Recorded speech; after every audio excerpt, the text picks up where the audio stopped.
एक बार की बात है, सुषमा अपने पूरे परिवार के साथ खुशी खुशी मोहन नगर में रहती थी। उसकी 2 बहुएं थी, पल्लवी और शिवानी।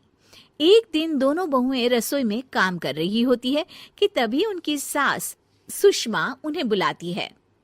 अरे बहू, जरा इधर तो आना। शिवानी, जरा जाकर देखना सासू माँ क्या कह रही हैं। दीदी आप ही देख लो ना जाकर, आपको भी तो सुनाई दे रहा है। अरे मैं आटा गूंद रही हूँ ना, तुम चली जाओ। हाँ तो मैं भी तो सब्जी काट रही हूँ ना दीदी। अरे बहू, जल्दी आओ। ओफो, ये तो जाएगी नहीं। मैं ही जाकर देखती हूँ कि क्या करना है। पल्लवी सुषमा के कमरे में जाती है। जी मम्मी जी, क्या हुआ? शाम को घर पर कुछ मेहमान आने वाले हैं, तो तुम अच्छा सा खाना बना लेना बहू। ठीक है मम्मी जी, आप बता दीजिए क्या क्या बनाना है और कितने लोग आ रहे हैं। सुनील की मौसी जी और उनका पूरा परिवार आ रहा है। कुल मिलाकर 3 लोग और हमें मिलाकर हुए 9 लोग। तो अभी से ही तैयारी करना शुरू कर दो। और हाँ, घर की सफाई भी कर देना, हाँ, अच्छे से। जी मम्मी जी, सब काम हो जाएगा, आप चिंता मत कीजिए। पल्लवी शिवानी को घर में मेहमान आने वाले हैं इसके बारे में बताती है। क्या 9 लोगों का खाना बनाना होगा, घर की सफाई करनी है? बाप रे, सासू माँ ने तो हमें घर की नौकरानी ही समझ कर रखा है। ऐसा नहीं बोलते शिवानी, हम इस घर की बहू हैं और घर के काम करना हमारा फर्ज है।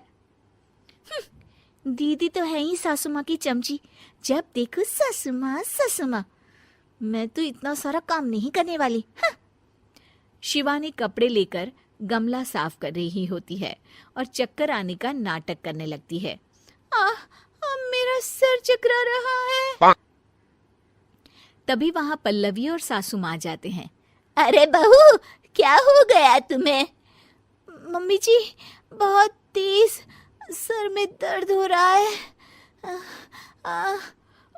तुम एक काम करो शिवानी, आराम कर लो। नहीं नहीं दीदी, घर में मेहमान आने वाले हैं, मुझे आपकी मदद करनी चाहिए। अरे कोई बात नहीं शिवानी, तुम आराम कर लो, मैं सब काम कर लूंगी।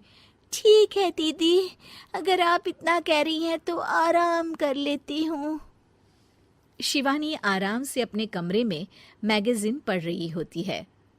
इसे कहते हैं आराम की जिंदगी। इतना सारा काम। चलो, सारा काम खत्म हो गया, शिवानी को देख आती हूँ। शिवानी अपने कमरे में ईयरफोन में गाने सुनते सुनते सो जाती है और उसके साइड में मैगजीन भी रखी होती है। पल्लवी वहां आ जाती है और वो सब देखती है। ओहो, तो मतलब सब काम चोरी का बहाना था। अभी बताती हूँ इसको। घर का सारा काम मुझे करना पड़ा और ये महारानी यहाँ मैगजीन पढ़ रही है, गाने सुन रही है। पल्लवी रसोई से एक प्लेट और चम्मच लेकर आती है और शिवानी को थाली बजाकर उठाने लगती है। शिवानी अचानक से उठती है। उठ गई महारानी, गाने भी सुन लिए, मैगजीन भी पढ़ ली। तुम तो बहुत बड़ी झूठी निकली शिवानी। तुमने सर दर्द का बहाना बनाया ताकि काम करने से बच सको। हाँ, बनाया बहाना, तो क्या करती, इतने सारे काम करती। मुझे कोई शौक नहीं है चापलूसी का। क्या चापलूसी? तुम्हें लगता है कि मैं सारे काम चापलूसी के लिए कर रही हूँ? और नहीं तो क्या। तभी वहां सासू माँ आ जाती हैं। अरे बहू, वो लोग बस आने ही वाले हैं, तुम तैयारियां कर लो। जी सासू माँ, तुझे तो मैं बाद में देखती हूँ।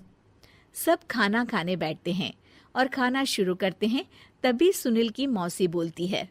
वाह भाई वाह, खाना तो बहुत ही अच्छा बना है सुषमा जी, एक एक चीज में क्या स्वाद है। ये सुनकर शिवानी मुंह बना लेती है। उसे अपनी जेठानी की इतनी तारीफ रास नहीं आती। आपकी बहुएं तो बहुत ही अच्छा खाना बनाती हैं। हाँ, बनाती तो दोनों ही अच्छा है, पर आज ना ये सारा खाना बड़ी बहू ने बनाया है। छोटी बहू की तबीयत ठीक नहीं थी, सो इसलिए। मानना पड़ेगा सुषमा जी, आपकी बड़ी बहू तो बहुत ही गुणवान है। पल्लवी की तारीफ सुनकर शिवानी को जलन होती है। पल्लवी ये सुनकर खुश हो जाती है और शिवानी की तरफ देखकर उसे चिढ़ाती है। कुछ देर बाद मेहमानों के जाने का वक्त हो जाता है। मौसी जी सबके लिए उपहार लाई होती है। वो सबको शगुन के पैसे देती हैं और अंत में पल्लवी के पास आती है। तुम्हारे लिए शगुन का लिफाफा तो है ही, पर बहू तुम्हें एक और उपहार भी मिलेगा इतना अच्छा खाना बनाने के लिए। मौसी अपने सोने के कंगन निकालकर पल्लवी को पहना देती है। ये लो, ये मेरे मनपसंद कंगन है, अब से ये तुम्हारे हुए। धन्यवाद मौसी जी। ये देखकर शिवानी तो पूरी तरह से जल जाती है और गुस्से से रसोई में चली जाती है। तभी वहां पल्लवी आ जाती है और उसे अपने कंगन दिखाने लगती है। देवरानी जी, अब आपका सर दर्द ठीक तो है ना? मुझे लगता है कि अब सर दर्द शुरू हो गया होगा आपका।